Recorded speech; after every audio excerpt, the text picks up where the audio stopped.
বন্ধু আজকের এই ভিডিওটায় আমি আপনাদের শেখাবো আপনি কীভাবে আপনার হোয়াটসঅ্যাপ থেকে আপনি যদি কারণবশত যে কোনো কারণবশত আপনি কাউকে হোয়াটসঅ্যাপে ব্লক করেছেন তবে তাকে কীভাবে আনব্লক করবেন।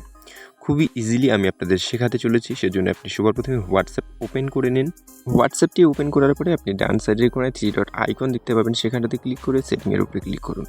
তারপরে আপনি প্রাইভেসির উপরে ক্লিক করে নিচের দিকে এখানটাতে চলে আসবেন। আপনি দেখতে পাবেন ব্লক কন্ট্যাক্ট নামের একটি অপশান।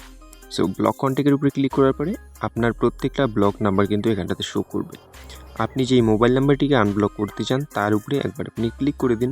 জাস্ট ক্লিক করার পরে আনব্লক নাম্বারের উপরে ক্লিক করবেন, আপনার নাম্বারটি কিন্তু আনব্লক হয়ে যাবে। সো এভাবে আপনি খুবই ইজিলি যে কোনো পার্সনকে যদি আনব্লক করতে চান খুবই ইজিলি করতে পারেন। সো আপনারা নিশ্চয়ই বুঝতে পেরেছেন। ভিডিওটি দেখে একটু হেল্প হয়ে থাকলে লাইক কমেন্ট শেয়ার করবেন। আর আমি আবারও আরেকবার আপনাদের দেখিয়ে দিচ্ছি, দেখতে পাচ্ছেন আনব্লকের উপরে ক্লিক করলে কিন্তু নাম্বারটি আনব্লক হয়ে যাবে। সো ভিডিওটি সম্পূর্ণটা দেখার জন্য অসংখ্য ধন্যবাদ।